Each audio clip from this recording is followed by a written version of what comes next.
Hello दोस्तों, स्वागत है आप सभी का। सबसे पहले तो मैं धन्यवाद देना चाहूँगा उन जागरूक श्रोता का, सावित्री जी का, जिन्होंने ये प्रश्न उठाया कि अगर मान लीजिए कोई भी ग्रह बैठा हुआ है सर्पदेश कोण में, तो होता क्या है और कब अच्छे फल, कब बुरे फल। सही बात तो ये थी कि सर्पदेश कोण को लेकर कोई बहुत ज़्यादा चर्चाएँ नहीं मिलती। कुछ एक आध 2 जगह आपको शायद वीडियोज़ मिल जाएँगे या आर्टिकल्स में मिल जाएगा, तो यही समझते हैं लोग कि सर्पदेश कोण में आए हैं तो बस साँप को देखना है और वो ज़हर दे देगा, पॉइज़न कर देगा, समथिंग समथिंग। जस्ट लाइक अ फैंटेसी वाली चीज़ें थी जो मोस्टली मिल रही थी और प्रैक्टिकली भी ऐसा लोगों को बहुत ज़्यादा ऑब्जर्वेशंस में अभी नहीं देखा था। जिस तरीके से चीज़ें जो मेंशन्ड हैं उसके हिसाब से अब हम चर्चा करेंगे कि सर्पदेश कोण जो है वो आखिरकार रिप्रेजेंट क्या हो रहा है। सबसे पहले तो इस बात को समझना ज़रूरी था कि आखिरकार देश कोण से अर्थ क्या है। सीधी सी चीज़ है कि ये तीसरे भाव के हिस्से को दर्शाता है। तीसरे भाव की अगर बात करें तो 30 डिग्री की राशि के 3 टुकड़े, इसीलिए 10-10 डिग्री के अगर हम टुकड़े करेंगे तो 12 राशियों में कुल मिला के हमें 36 इस तरीके से देशकांड या तीसरे भाव के अंश मिलेंगे। अब हम जानते हैं कि तीसरा भाव क्या दर्शाता है।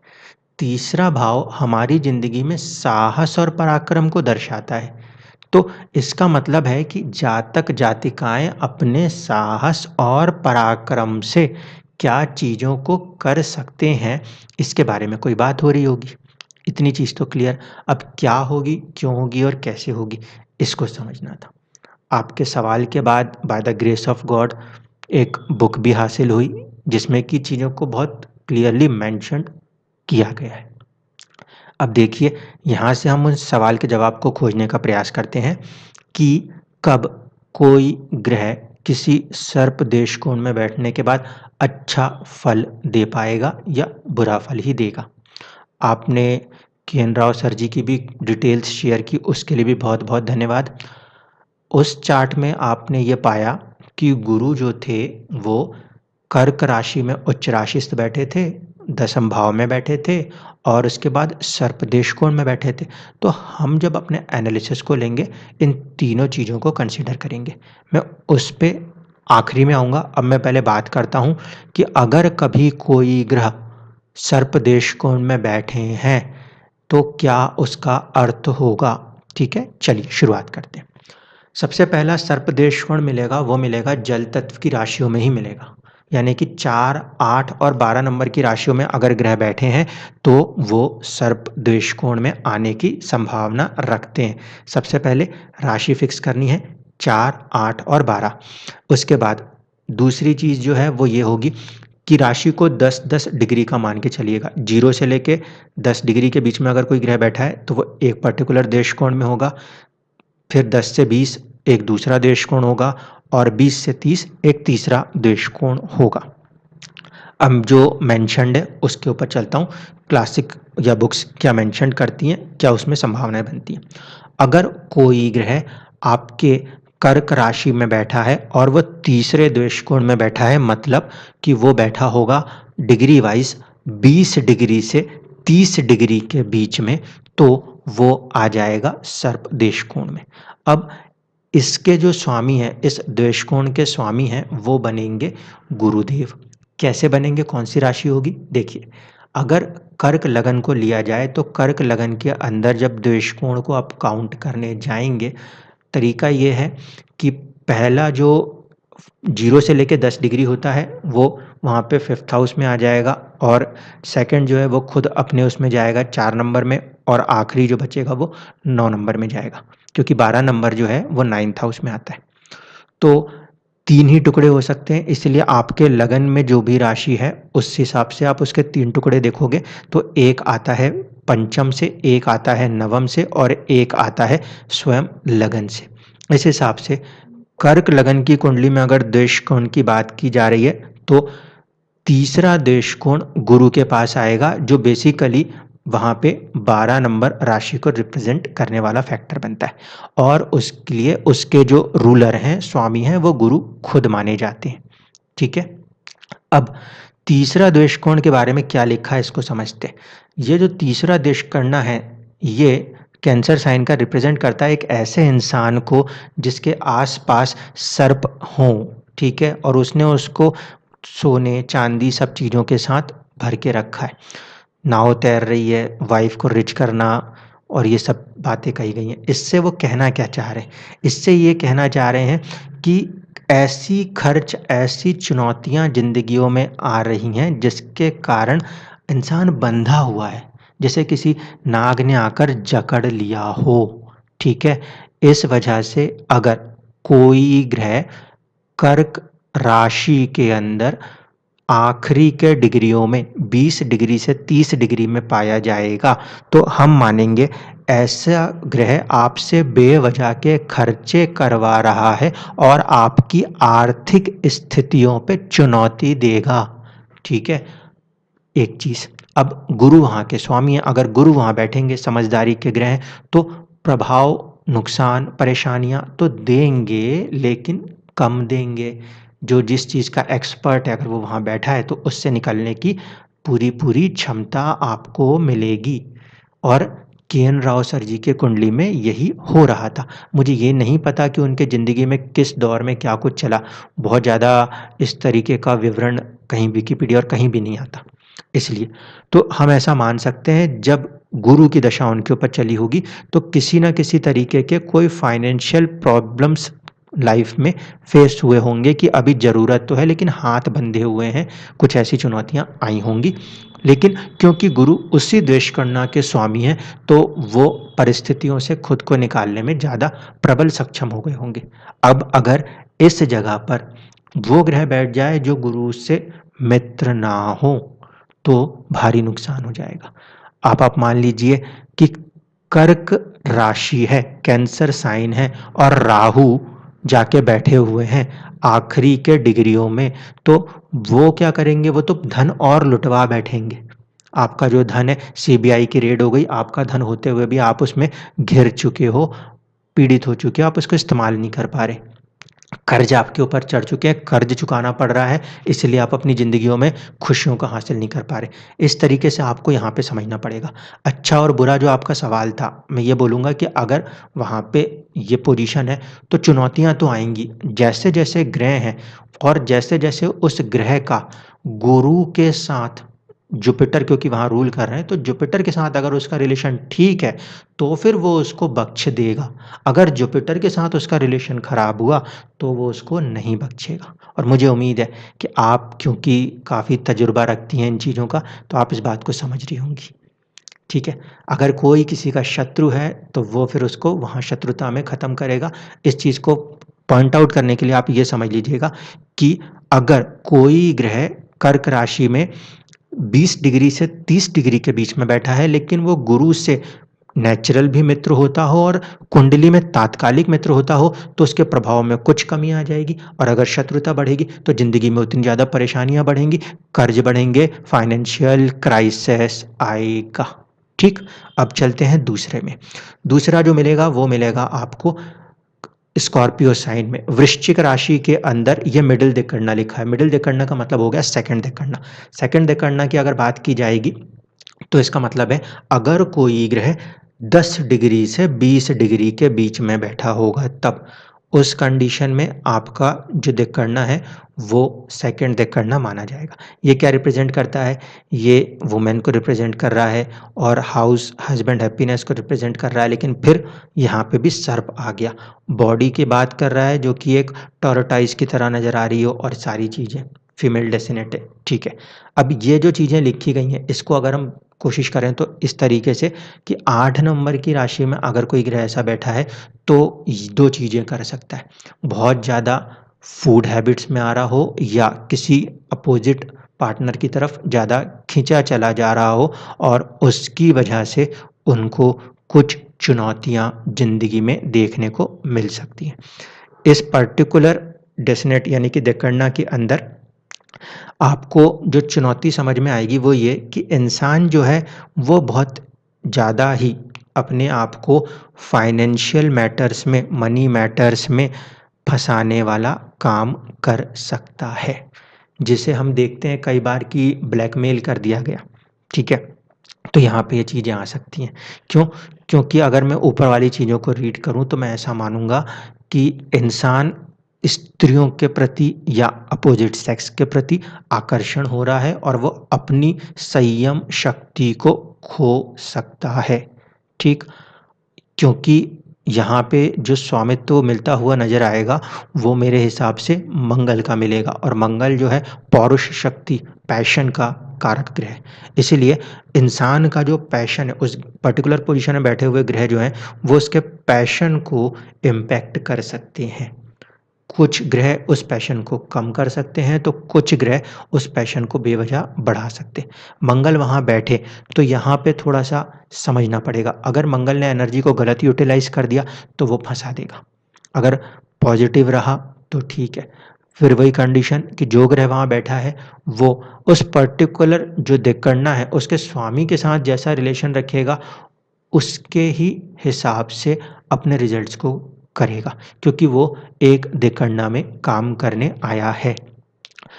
इसके बाद अगर बात करें लास्ट जो होता है, वो होता है आपका पाइसेस में यानी कि मीन राशि में। मीन राशि के अंदर स्वामित्व है मंगल के पास और ये कौन-सा है? तीसरा है। इसका मतलब कोई भी ग्रह आपके मीन राशि में अगर बैठे हों 20 डिग्री से 30 डिग्री में, तो वो आएँगे सर्प देश कोण के अंदर और यहाँ पे सर्प देश कोण में उन्होंने इस तरीके से बताया है कि साँपों से लिपटा हुआ इंसान जंगल में बिना कपड़ों के खड़ा है। यानी कि चोरी, डकैती, अगजनी कुछ हो गया है जिसके कारण आपके सामान का नुकसान होता है और इस वजह से आप अपने आप को एकदम से खाली हाथ पाते हैं।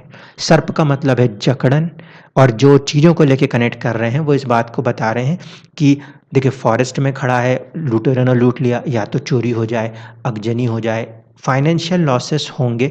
कुल मिला के बात यहाँ पर इस तरीके से नज़र आती है, ठीक? और ये जो पर्टिकुलर दिक्कणना है, ये क्या रिप्रेज़ेंट करता है? ये रिप्रेज़ेंट करता है मनी मैटर्स में होने वाली चीज़ें जिसमें कि इंसान क्लेवर, इंटेलिजेंट है, मगर वो इंसान दूसरों पे भरोसा नहीं करता और कर नहीं सकता। यहाँ पे lady luck smiles on them in business, be careful while signing documents. ऐसा इंसान शेयर मार्केट में और ऐसी चीज़ों में इन्वेस्टमेंट करके अच्छा कमा सकता है, लेकिन बहुत ज़्यादा तृष्णा, बहुत ज़्यादा लालच की वजह से वो आँख बंद करके विश्वास कर लेगा तो फँस जाएगा। दोस्ती यारी में किसी चीज़ पे साइन करके फँस सकता है, ये यहाँ पे समझ में आता है। और क्योंकि इसके रूलर मंगल हैं, तो ये देखना पड़ेगा जो ग्रह वहाँ बैठा है, वो मंगल से किस नेचर से मैच करता है। सपोर्ट कर रहा होगा तो कम परेशान करेगा, किसी की सिर्फ घर की गाड़ी जली है, किसी का पूरा घर जल गया, इस तरीके से। अगर ग्रह मंगल का शत्रु हो गया तो भयंकर नुकसान कर देगा। इस तरीके से आपको यहाँ पे भी तिक्कड़नाक में कोई ग्रह बैठेगा तो लगाना होगा। तो ये होते हैं आपके सर्प द्वेषकोण। सर्प द्वेषकोण का अर्थ होता है जकड़न और कई बार फाइनेंशियल रीजन से जकड़ने का प्रयास ऐसे ग्रह करते हैं। अब आखिरी में समझ लीजिए कि जब हम गुरु जैसे ग्रह को लेके बैठे हैं 10वें घर में 4 नंबर की राशि में और उसके बाद बात करेंगे द्विकर्णा की, क्योंकि ये सारी चीज़ें जो है ना पार्ट हैं, छोटे-छोटे से टुकड़े हैं, ये अपने आप में सब कुछ नहीं है। छोटे-छोटे से टुकड़े हैं, इसको ऐसे समझ लीजिए। गुरु जैसा ग्रह 10वें भाव में बैठा है, क्या दिलवाएगा? और 10वां भाव क्या है? लगन कुंडली का 10वां भाव है वो है ऊंचाइयाँ। आपके लगन कुंडली से 10वें भाव में अगर गुरु जैसा ग्रह बैठा है तो वो इंसान को एक ऊंचाई देगा। किस तरीके की ऊंचाई देगा? गुरु के रूप में ऊंचाई देगा। के एन राव सर जी बेसिकली फाइनेंस डिपार्टमेंट के अंदर काम करते रहे हैं, लेकिन एस्ट्रोलॉजी की तरफ से आते-आते लोगों ने उन्हें बहुत बड़ा गुरु माना है। क्यों? क्योंकि गुरु एज़ अ प्लैनेट पोज़ीशन कहाँ में? 10th हाउस में। जब 10वें घर में किसी का गुरु बैठता है तो वो इंसान को पूरी दुनिया नेचुरली गुरु मानती है। क्यों? क्योंकि गुरु के तत्व बढ़ गए। कोई भी राशि में बैठा हो, कोई भी राशि में नीच का बैठा हो तो भी ठीक है? दूसरी चीज़, अगर उस राशि में वो अच्छा बैठा है तो शुभ कर्मों को दिखाएगा और अगर नीच बैठा है तो अशुभ कर्मों को दिखाएगा। ये होता है राशि का प्रभाव। तो वहाँ पे के.एन. राव सर जी की कुंडली में वो उच्च का बैठा है, तो पॉज़िटिव नेचर क्वालिटी को ज़्यादा दिखाएगा, ठीक है? क्योंकि ग्रह ने भाव पकड़ा 10वां, इसका मतलब है वृद्धि दिखानी है। दूसरा, उसने राशि पकड़ी उच्च की, तो उसे अच्छी में वृद्धि दिखानी है। अब इन सारी चीज़ों को देखने समझने के बाद आपको ये देख लेना है कि उसका एक हिस्सा है वो ज़िंदगी में किसी एक समय पर फाइनेंशियल चैलेंज देने की कोशिश करेगा, ठीक? इस चीज़ को कनेक्ट करते हुए आपको चलना था। के.एन. राव सर जी की कुंडली 7 नंबर से बनती थी, तो गुरु जो हैं वो 3rd हाउस लॉर्ड थे और साथ-साथ 6th हाउस लॉर्ड थे। 6th हाउस का काम है कर्जा, प्रॉब्लम में फँसाना। तो हो सकता है कि गुरु की जब दशा आई हो तब कुछ कर्ज लेने पड़े हों, कुछ चुनौतियाँ ज़िंदगी में छोटी-मोटी आई हों, लेकिन ग्रह पॉज़िटिवली ज़्यादा फ़ेवरेबल बैठा है, तो और वो उसी दिक्कन्ना का स्वामी है, इसलिए उससे हल पा जाएगा और बाहर निकल जाएगा।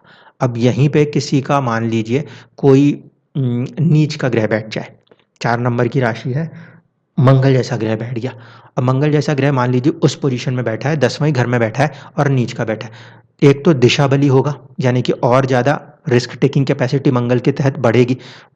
खून खौल जाएगा इंसान का अगर वो काम ना करे वैसा। क्यों? क्योंकि मंगल दिशा बली है, मंगल पैशन है, वो उस चीज़ में आँख बंद करके कूदना चाहेगा, पहली कंडीशन, ये दिशा बल का काम है। दूसरा, 10वें घर में बैठा है तो ऊँचाइयों में क्या आएगा? मंगल के तत्वों में ऊँचाइयाँ आ जाएँगी। मंगल का तत्व है लड़ाई, झगड़ा, प्रोटेक्शन, ये सारा जो मंगल का रोल है, वो क्योंकि 10वें भाव में बैठा है, वो हमेशा बढ़ेगा। अगर राशि वाइज़ पॉज़िटिव है, उच्च का है, तो पॉज़िटिव वे में बढ़ेगा और अगर नेगेटिव हो गया, तो नेगेटिव वे में बढ़ेगा। ठीक है? इसको भी समझ लीजिए। अब वहाँ पे मान लीजिए मैंने उसको नीच का बिठाया है, तो लड़ाई झगड़े और ये वाली तत्व जो हैं, ये बढ़ तो रहे हैं, लेकिन ये देश के लिए नहीं लड़ रहे, ये पुलिस में भर्ती होके नहीं लड़ते ऐसे लोग। ये दारू पिएँगे, इधर-उधर सिगरेट पिएँगे और फिर गली मोहल्ले में लड़ाई करेंगे, इमेज खराब करेंगे। क्यों? क्योंकि भाव नीच राशिस्थ करना है और प्रभाव जो है वो बढ़ा के दिखाना है। 10वें घर में बैठने पे ग्रह का जो एक ऊँचाई पाने की क्षमता है वो बढ़ जाएगी। अगर उसकी राशि खराब है तो नीचे की ओर लेकर आ जाएगा। ये चीज़ को यहाँ पे समझना होगा। इसके बाद ये दोनों नेचर को पकड़ लिया आपने, तब आप लगाएँगे द्वेषकरणा में। अगर हम कहें कि अब वो द्वेषकरणा में है तो क्या होगा? अब अपनी गलत आदतों के कारण, अपनी लड़ाई झगड़े की आदतों के कारण हो सकता है कोर्ट कचहरी या इधर-उधर के चक्करों में उसको पैसे खर्चने पड़ रहे हों और वो फाइनेंशियल ट्रबल्स में आ रहा होगा। इस तरीके से एक कंक्लूडिंग वे में आप कोई भी डिसीजन क्रिएट करेंगे। ऐसा नहीं कि हमने वीडियो में सुन लिया, अभी हमने ये क्लासिफ़िकेशन पढ़ ली कि देकरना का स्वामी ये डिग्रियों में होता है, ये 30 होगा। इसमें बैठे तो उत्तम है, मध्यम है और ये तो सिर्फ़ पार्ट है। 100 थिंग्स मिलने में से ये सिर्फ़ एक पार्ट है। बाकी के 99 थिंग्स, वो भाव, वो राशि, वो ग्रह, ये भी हैं। उनको लगाते चलिए, उनको लगाने के बाद इस चीज़ पे आना है। कंडीशन क्या होती है? उस ग्रह की जब-जब दशा चलेगी, तब आपको अपनी ज़िंदगी में ये चुनौतियों का सामना करना पड़ सकता है। ऐसा नहीं करिएगा कि बस ये सीख लिया यहाँ से तो इसको आँख बंद करके हमेशा लगाने लगे। नहीं, पूरी की पूरी कंप्लीट स्टडी करिएगा कि वो पहले दे क्या रहा है। आपको गरीब करने के लिए, आपको फाइनेंशियल प्रॉब्लम में लाने के लिए पहले आपको अमीर बनाएगा। आप में वो अय्याशियों वाली, आप में वो खर्च वाली आदत अगर लगाएगा, तब जाके वो गरीबी की तरफ लेके आएगा। और अगर वो ग्रह शुभ है, तो वो आदत ही नहीं लगाएगा, आप उसमें फँसोगे नहीं। जिस तरीके से के.एन. राव सर जी हैं, वो आध्यात्मिक पॉइंट पे ज़्यादा जुड़े हुए हैं, उन्हें फाइनेंस का बहुत ज़्यादा वो चस्का नहीं है। काम उन्होंने उसमें किया, काम किया तो कुछ चुनौतियाँ आ गई होंगी, कभी कुछ फँस गए, लेकिन स्पिरिचुअल माइंड का पर्सन है, वेल्थ की तरफ नहीं जा रहा तो नहीं घबराएगा। अब कोई वेल्थ माइंड वाला पर्सन है और वो जा रहा है उस चीज़ में और वो ग्रह उसी को ज़्यादा पाने की चाहत रखेगा, तो वो दुखी हो जाएगा। इस बात को समझना होगा। इसके बिना अगर आपने इसको लगा दिया, तो आप बेमतलब में अपने अंदर एक डर को पैदा कर लोगे। एस्ट्रोलॉजी में हर एक चीज़ छोटे-छोटे तरीकों से मिला-मिला के लगाती जाती है, तब जाके कंप्लीट स्टडी होती है। सिर्फ़ ये पढ़ के नहीं कि ये यहाँ बैठा है तो अच्छा है, वो वहाँ बैठा है तो बुरा है। अगर वो नीच हो रहा है या कुछ और प्रभाव कर रहा है, ये गलत हाउसेस में आ गया है। ये राशियाँ 10वें घर में आए ज़रूरी नहीं, किसी भी हाउस में आएँगी। वहाँ पे उस तरीके से आपको अपने-अपने रोल्स को समझना पड़ेगा। धन्यवाद।